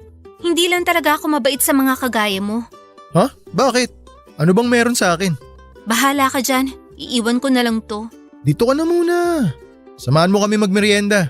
Marami akong trabaho sa loob. Ikaw nang bahala magpakain sa mga trabahador mo ah. Oh, heto. Kunin mo na. Ayokong kunin yan. Di nga ako kasama sa bilang eh. Hindi ko nga alam kung ilan kayo. 8 lang na bilang ko kanina. Kunin mo na to, ihahabol ko na lang yung kulang. Wag na. Pagkakasyahin na lang namin to. Hawakan mo na to na makagawa ko ng bago. Aagawan mo pa yung mga trabahador mo eh. Sila yung pagod. Sila dapat yung kumain. Antayin mo na lang yung sayo. Total wala ka namang ginagawa at nakatayo ka lang naman dyan maghapon. Ang sungit talaga. Ang hirap mo namang suyuin. Hanggang ngayon ba galit ka pa rin sa akin? Kasi napagsalitaan kita nung unang araw na nagkita tayo. Sabing hindi ako galit. Kumukulo lang talaga ang dugo ko tuwing nakikita kita. Kumukulo dahil… Baka naman ibang klaseng pagkulo ng dugo yan ha? Dahil naaalibadbaran ako sa pagmumukha mo. Talaga? Kasi sabi nila, the more you hate, the more you love daw. Wala akong nararamdamang love sa'yo, puro hate lang. Sayang naman. Love pa naman kita. Anong pinagsasasabay mo dyan? Hindi ako nagbibiro. Gustong gusto kitang asarin kasi gumaganda ka lalo kapag magkasalubong na yung kilay mo tuwing nagtataray ka. Alam mo, kung wala ka magawa sa buhay, wag mo kong idamay. Kung naghahanap ka ng kaharutan, hindi ako yun. Si Patricia ang kulitin mo kasi siya ang may gusto sa'yo. Ayaw ko sa kanya eh. Masyadong mabait. Ikaw yung gusto ko. Matapang. Tantanan mo nga ako. Makihati ka na lang dyan sa pagkain ginawa ko. Hindi na kita igagawa ng sandwich mo. Teka, alis ka na? Marami pa akong trabaho. Eh, paano yung sandwich ko? Gumawa ka ng sarili mo. Papadudot nung araw ay hindi raw habulin ang tulad ng mga itsura ni Luna. Morena kasi siya, sobrang payat at buhaghag ang mahaba nitong buhok. Hindi matangos ang ilong niya, hindi makinis ang balat niya at hindi maganda ang mga kasuotan niya. Oo nga't may ilang lalaki nagpaparamdam sa kanya noon, pero ang mga lalaking yon ay mayahalin tulad niya sa parehong estado niya sa buhay. Kaya naman para kay Luna ay hindi ka panipaniwala na magkagusto sa kanya ang isang tulad ni Manuel. Kumpara kay Patricia ay hindi hamak, na mas maganda, mayaman at may pinag-aralan ng amo niya kesa sa kanya. Maliit lang din si Manuel, papadudot na sa 5'6" daw ang tangkad nito. May kaitiman din siya dahil babad sa araw pero aminado si Luna na gwapo ito. Maganda kasi ang ngiti niya at parang araw na nagbibigay liwanag sa paligid kapag ipinakita nito ang mga mapuputi niyang ngipin at magkabilang dimples sa pisngi. Kumikislap din ang mga mata nito na halos hindi nakita kapag tumatawa. Pakiramdam noon ni Luna ay pinaglololoko lamang siya ni Manuel. Imposible raw na magkagusto sa kanya ang binata dahil lagi silang nagbabangayan tuwing nag-uusap sila. Kaya kahit noong sabihin sa kanya ni Manuel noon ay hindi ito pinaniwalaan ni Luna, lalo na't alam niyang may gusto sa kanya ang kaibigan niyang si Patricia. Papadudot ang problema raw kay Manuel ay mahilig itong makipagbiruan. Hirap tuloy si Luna na intindihin kung kailan ito nagbibiro at nagsasabi ng katotohanan. Matapos pang ilang beses na pakikipagsalamuha, ang dating impresyon ni Luna sa binata na masungit at isnabero ay napalitan na ng pagiging masiyahin at kengkoy. Hindi naman pala suplado si Manuel. Natsyempohan lang ni Luna ang binata na masama ang timpla ng araw na yon. Dahil nalaman pala niyang papetiks-petiks lang pala ang trabahador nila kaya matagal silang nakakatapos ng trabaho. Simula noon ay binantayan na ni Manuel ang mga trabahador niya at doon lang bumilis ang pag-aayos ng kalsada nila. Talaunan sa hindi naasahang pagkakataon ay unti-unti ring nakabuo ng pagkagusto si Luna kay Manuel. Hindi man niya ito inaamin ay napapansin niya noon na lagi na siyang sumisilip sa labas para i-check kung anong ginagawa ni Manuel. Lagi lang itong nakatayo at nagmamasid habang ang dalawang kamay nito ay nakasukbit sa bewang nito. Tuwing nakikita niyang binata ay bumibilis ang tibok ng puso ni Luna at nakakaramdam daw siya ng excitement.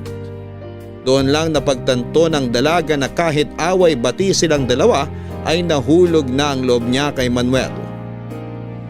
Ganon pa man ay pilit na pinigilan ni Luna ang nararamdaman niya. Alam kasi niya na gusto rin ni Patricia si Manuel at ayaw niyang magmukhang mang-aagaw. Isa pa ay mas mahalaga ang pagkakaibigan nila ni Patricia kesa sa nararamdaman niya kay Manuel. Kaya naman minabuti na lamang ni Luna na itago ang nararamdaman niya.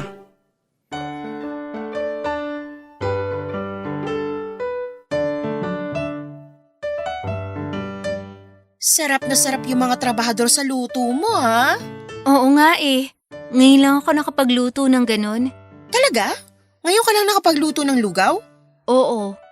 Binasi ko lang sa paraan ng pagluluto ng nanay ko noon. Ang galing! Kailangan ko na yata magpaturo sa'yo kung paano magluto para naman makapagpakitang gilas din ako sa iba. Oo naman. Madali lang naman magluto eh. Kung gusto mo, samahan mo ko tuwing nagluluto ako. Mainam nga yan. Huwag kang mag-alala, magaling akong teacher. Nga pala, napansin mo si Manuel? Parang wala siya kanina. Oo, wala nga siya. Kaya nga ako dismayado kanina eh. Siya pa naman dahilan ba't kita sinamahang magpakain. Nasaan daw siya? Ang sabi nung isang trabahador, bumisita raw siya sa ibang site. Ah, kaya pala wala. Pero, bakit ka naman dismayado? Siya lang naman ang habol ko kaya ako sumasama sa'yo magpamerienda eh. Oo nga pala, may gusto ka pala sa kanya. Nawala sa isip ko. Pero, paano na yung anak ng kumpare ng tatay mo? Hindi mo na siya gusto? Hindi na, may nobya na pala yun eh. Eh si Manuel, paano ka nakakasigurong wala din siyang nobya? Tinanong ko siya. Sabi niya, single daw siya sa ngayon. Talaga? Single siya? Oo, kaya pwedeng pwede. Tsansa mo na to kung ganun. Matanong kita, anong masasabi mo tungkol kay Manuel? Anong ibig mong sabihin? Kung natitipuhan ko siya, ganun? Hindi. Gusto kong malaman ang opinion mo kung bagay ba kami. Oo naman. Kahit naman kanino bagay ka eh. Totoo? Bagay kami ni Manuel? Oo. Gwapo naman siya tapos maganda ka. Bagay na bagay. Kung ganon, itutuloy ko ng plano ko. Anong plano? Gusto kong magtapat sa kanya ng nararamdaman ko. Ikaw ang magtatapat? Hindi ba dapat lalaki ang gumagawa nun? Ang tagal niya eh, kaya ako na lang ang gagawa ng paraan. Kaya mo yun? Ako kasi, parang hindi ko kaya magtapat sa lalaki. Di ba dapat babae ang nililigawan, hindi babae ang nanliligaw? Hindi naman ako manliligaw. Ipapaalam ko lang sa kanya na may gusto ko tapos siya nang bahalang manligaw sa akin. Sa tingin mo, uubra yun? Hindi natin alam pero bakit hindi natin subukan? Sa bagay, kung babae na nagbigay ng motibo, hindi naman siguro yan palalampasin ng lalaki, no? Tama ka dyan. Kaya kailangan ko maghanda. Kailan ka ba ulit magpapakain sa kanila? Sa makalawa pa, gusto mo ikaw ang magluto ng susunod na merienda nila? Oo ba? Ano bang masarap ihain? Yung madali lang ah. Ako nang bahala mag-isip niyan. Tuturuan kita. Salamat! Hulog ka talaga ng langit.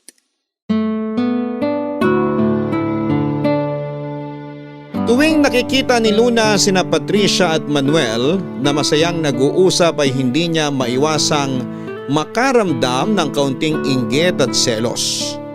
Sobrang friendly raw kasi ni Patricia at bukod sa looks nito ay malakas talaga ang karisma niya sa tao. Sadyang mabait kasi ang puso nito. Kaya naman malapit siya sa mga tao. Hindi tulad ni Luna na mailap at iwas makihalubilo. Lagi siyang inuunahan ng hiya na makipagkaibigan at ang tanging paraan niya para makipagkulitan ay ang magsungit. Sa totoo lang ay bagay na bagay daw noon sina Patricia at Manuel, Papa Dudut, dahil pareho sila ng estado sa buhay. Pareho silang may tinapos, may kaya at tiyak na magiging gwapo at magandang magiging anak nila kapag nagkataon. Kahit na may gusto na si Luna sa binata noon ay hindi niya ito binanggit kanino man. Alam kasi niya ang lugar niya at isa pa ay ayaw niyang magalit sa kanya si Patricia kapag nalaman nito ang katotohanan. Malapit nang matapos noon ang trabaho nila Manuel sa kalsada. Inaantay na lamang nilang matuyo ang bagong buhos na semento sa dulo ng kalsada bago nila gawin ang finishing touches. Kaya bago magkahiwalay ay naisip ni Patricia na magtapat na siya ng nararamdaman niya kay Manuel. Sinuportahan naman siya ni Luna at sa katunayan ay sinamahan pa niya ito. Kaso nga lang noong nagtapat si Patricia kay Manuel ay inamin nito ang katotohanan na hindi niya gusto si Patricia.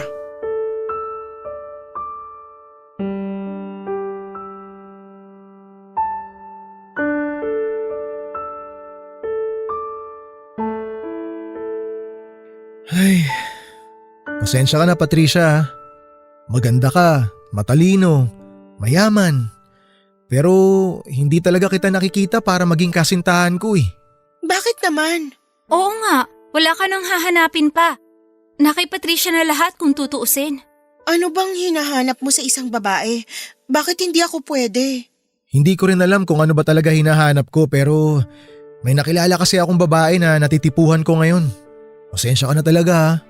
Kilala ko ba siya? Kung sasabihin ko bang oo, magagalit ka ba? Sino? Sabihin mo kung sino yung babaeng yun para malaman ko kung bakit mas gusto mo siya kaysa sa akin. Ayan, nakatayo sa tabi mo. Sino? Si Luna? Ako?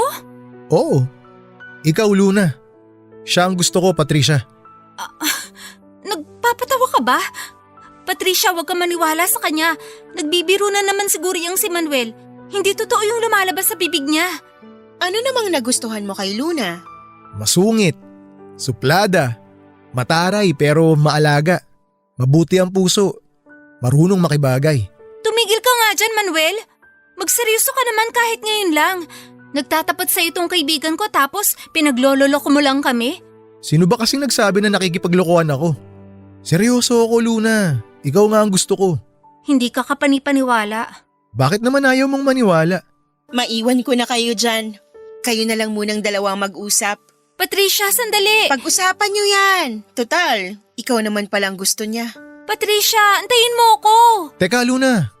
Mag-usap muna tayo. Wala tayong pag-uusapan.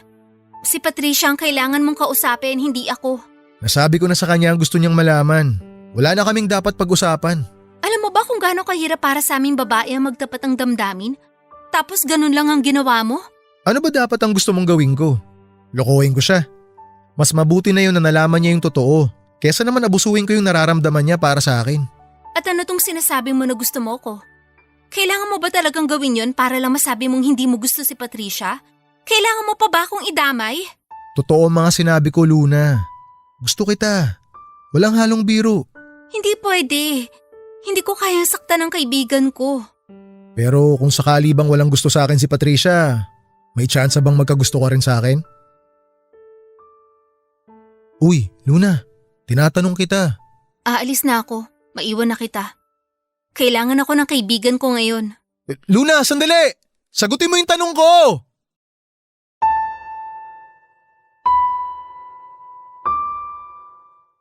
Noong nalaman ni Patricia na si Luna ang gusto ni Manuel ay kapansin-pansin ang paglayo ni Patricia dito. Nagmukmuk siya at umiwas sa dalaga. Dahil sa nangyari na inis si Luna kay Manuel, nagkatotoo na ang kinakatakutan niya at eto ay ang masirang pagkakaibigan nila ni Patricia. Parang kapatid na ang turingan nila sa isa't isa at ayaw ni Luna na masira ang pagsasama nila dahil lamang sa isang lalaki. Pilit inassure ni Luna si Patricia na wala siyang gusto kay Manuel para kahit papaano'y gumaan ang loob nito.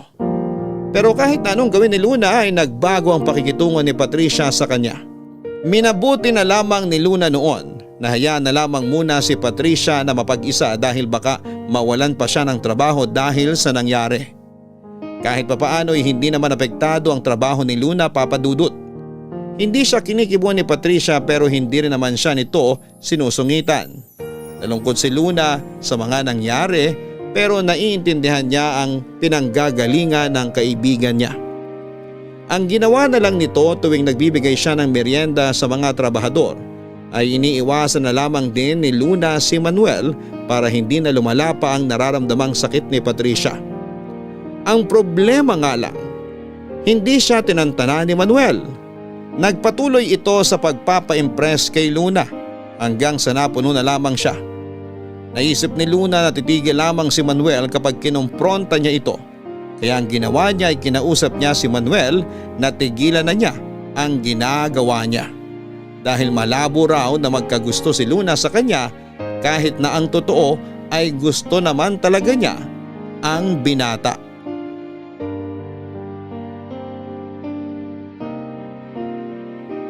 Papa Dudut, inakala ni Luna noon na pagkatapos nitong pagsabihan si Manuel ay titigil na ito pero kabaligtaran ang nangyari. Mas nagpursigi pa nga si Manuel na ligawan si Luna dahil sa ginawa niya. Nito ay kapag daw kaibigan talaga ang turing sa kanya ni Patricia ay hahayaan niya si Luna na sumaya. Hinayaan na lamang siya ng dalaga at hindi pinansin dahil mas importante para sa kanya si Patricia kesa ang nararamdaman ni Manuel para sa kanya. Sa huling araw ni Manuel sa trabaho ay pinaghandaan ng amo ni Luna ang pag-alis nila. In-invite niya ang lahat ng mga trabahador kasama na si Manuel para sa kaunting salo-salo sa kanilang bahay. Nagpaluto ito ng pansit at tuwang-tuwa naman ang mga trabahador sa ginawang kabutihan ng amo ni Luna. Labis-labis ang pasasalamat nila sa pagiging matulungin ng mga ito. Kahit na kung tutuusin ay hindi naman nila kargo ang mga trabahador. Nang panahon na yon ay ayaw pa rin na magpakita ni Patricia kay Manuel. Napahiya raw kasi siya kaya mas mabuting wag na itong magpakita pa dahil wala na siyang mukhang maiharap. Sinubukang kausapin ni Luna si Patricia para sana lumabas at makapagpaalam pero nagpanggap ang dalaga na masama ang pakiramdam. Bago natapos ang pagsasalo-salo ay kinausap ni Manuel si Luna para magpaalam na.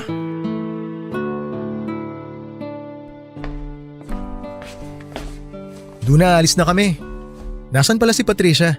Hindi na siya nagpakita. Hindi pa raw maganda yung pakiramdam niya eh. Ay, iniiwasan pa rin niya siguro ako hanggang ngayon. Tinanggihan mo kasi. Di bale. Hindi niya na ako makikita pa kasi tapos na kami sa trabaho namin. Saan na kayo niyan? May bagong project na kaming sisimulan sa susunod na linggo. Agad-agad? Ang bilis naman. Marami kasing proyekto yung kumpanya namin ngayon. Mabuti naman. Paano ba yan? Wala na akong lulutuan kada linggo. Oo nga no. Ay, mamimiss daw nila yung mga meriendang ginagawa mo. Ganun talaga ang buhay. Walang permanente sa mundo. Luna, may gusto nga pala akong sabihin sa'yo. Ano? Huwag kang magagalit ha. Ano nga yun? Sabi ko huwag ka muna magagalit eh. Susungitan mo na naman kasi ako kapag sinabi ko to. Sige na, sabihin mo na. Hindi ako magsusungit. O eto na. Ang gusto ko lang talagang sabihin, seryoso ako sa mga sinabi ko sa'yo. Gusto talaga kitang ligawan. Manuel, sinabi ko na sa'yo. Hindi pwede. Bakit hindi pwede? Dahil ba kay Patricia? Oo.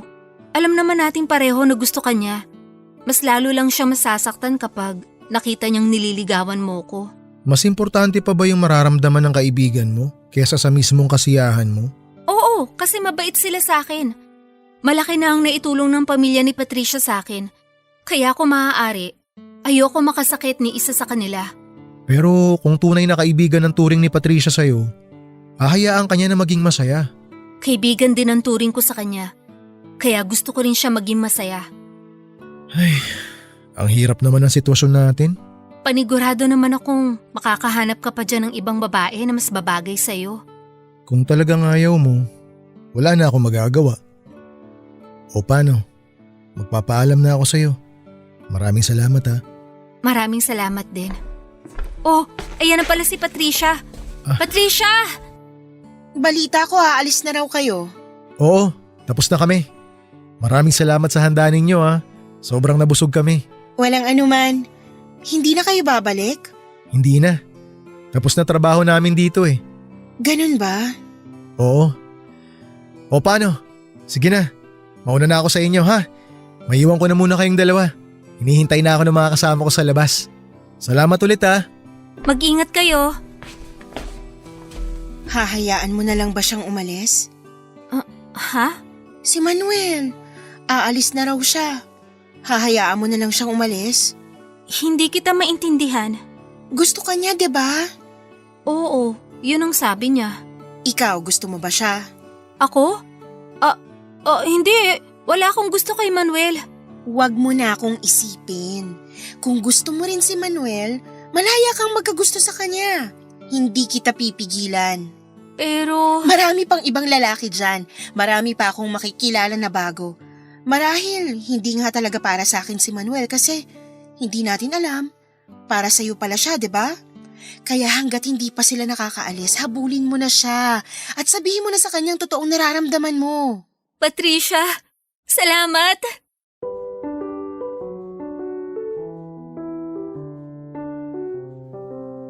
Bago tuluyang makaalis si Manuel ng hapon na yon ay hinabol ni Luna ang binata para sabihin ang magandang balita.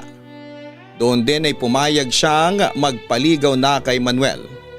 Halos magkatalon sa tuwa si Manuel noong sa wakas ay umamin na rin si Luna.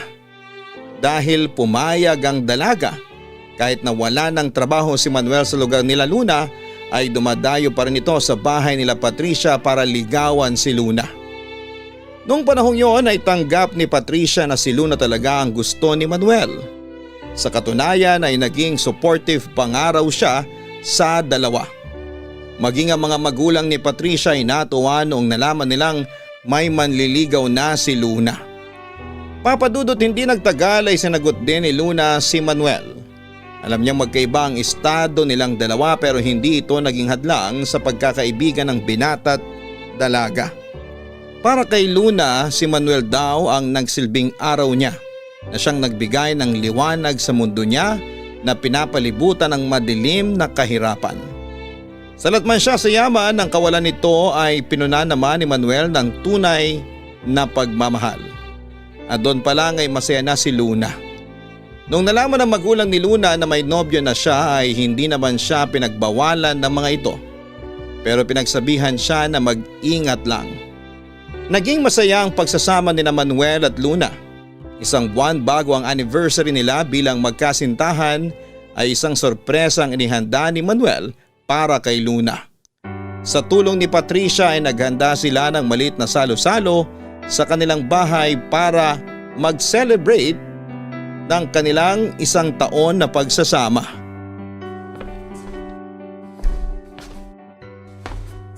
Ano ba tong ginagawa niya sa akin? Basta, sumunod ka na lang. Huwag mong tatanggalin yung piring sa mata mo ha.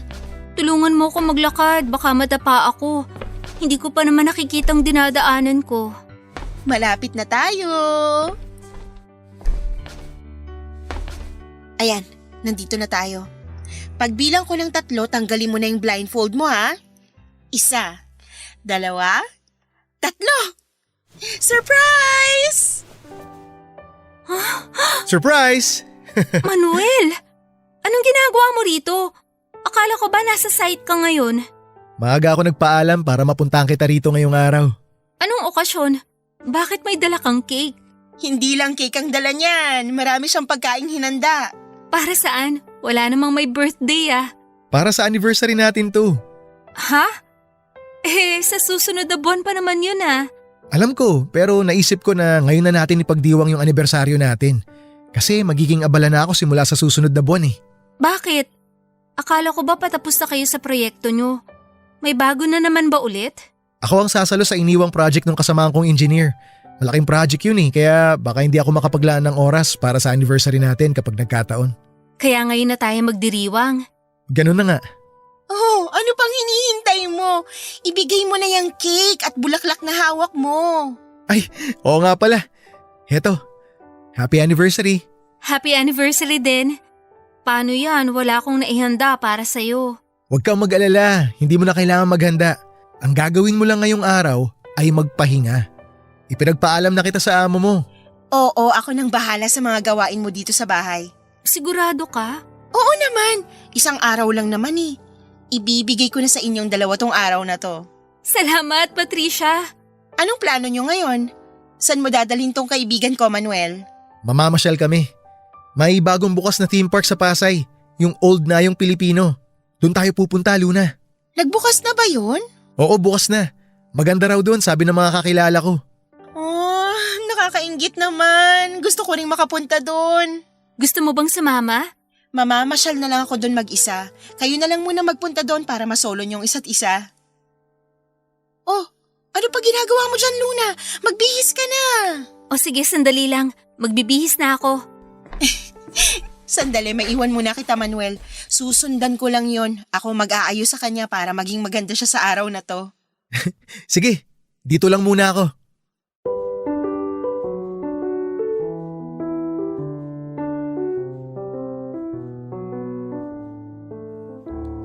Sobrang saya ni Luna noong araw na yon, Papa Dudut. Pero hindi niya inakala na yun na rin pala ang huling araw na makakasama niya si Manuel. Ilang linggo matapos ang naging selebrasyon nila ay isang aksidente ang kinasangkutan ni Manuel. Papunta na dapat sa site si Manuel kasama ang ilang trabahador. Nung isang private van ang iniwasan nila matapos itong mag-counterflow. Tumama ang sinasakyan nila sa poste. Dalawang napuruhan sa kanila, Papa Dudut. At isa na doon si Manuel. Sa pagmamadaling makatakas ng van na iniwasan nila ay isang tao pang nabangga nito, si Berto na tatay ni Sol. Nakaligtas si Berto pero dahil naapektuhan ang spinal cord nito ay nabaldado siya at hindi na nakapagtrabaho pa. Sa kabilang banda, 3 araw na nanatili sa ospital si Manuel dahil sa tama sa ulo at dibdib nito. Walang kamalay-malay noon si Luna sa mga nangyari. Saka na lang niya ito nalaman nung isang dating trabahador ni Manuel ang nagbalita kay Luna.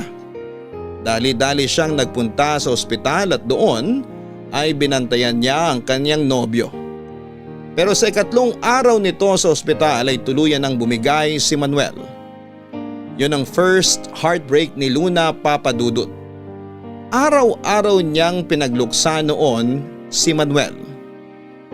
Mabuti na lamang at naging kaagapay niya ang pamilya ni Patricia sa pinakamadilim na parte ng buhay niyang yon. Inabot ng matagal na panahon bago niya sinubukang buksang muli ang kanyang puso hanggang sa isang tawang muling nagbalik ng ilaw sa nooy madilim niyang buhay. Walang iba kundi si Sol. Dito na po natatapos ang kwento ni Luna, Papa Dudut. Sa susunod na sulat ko ay kwento naman nila Sol at Luna ang mapapakinggan ninyo. Maraming salamat at pinagbigyan ninyo ang kahilingan kong ipakilala sa inyo sina Sol at Luna. Ang inyong forever kapuso at kabarangay, Estrella. Mga kabarangay, katulad ng sinabi ni Luna ay walang permanente sa mundo. Hindi natin alam kung ano ang dala ng kinabukasan kaya dapat bawat araw, bawat oras ay sinusulit natin ang mga ito. Kasama ang mga mahal natin sa buhay nang sa ganon ay wala tayong pagsisihan kapag dumating ang mga kaganapang hindi natin inaasahan. Hanggang saan ba tutungo ang kwento ni Sol at ni Luna? Papunta na tayo sa exciting part, mga kabarangay. Hanggang sa muli, abangan ang susunod na kabanata ng kwentong ito. Ako po ang inyong si Papa Dudut sa mga kwento ng pag-ibig, buhay at pag-asa sa Barangay Love Stories #1. Sabay-sabay nating pakinggan ang iyong kwento ng pag-ibig, buhay at pag-asa. Ipadala lang sa barangaylovestories@yahoo.com. Nagustuhan ng iyong napakinggan? Ituloy yan via live stream sa www.gmanetwork.com/radio.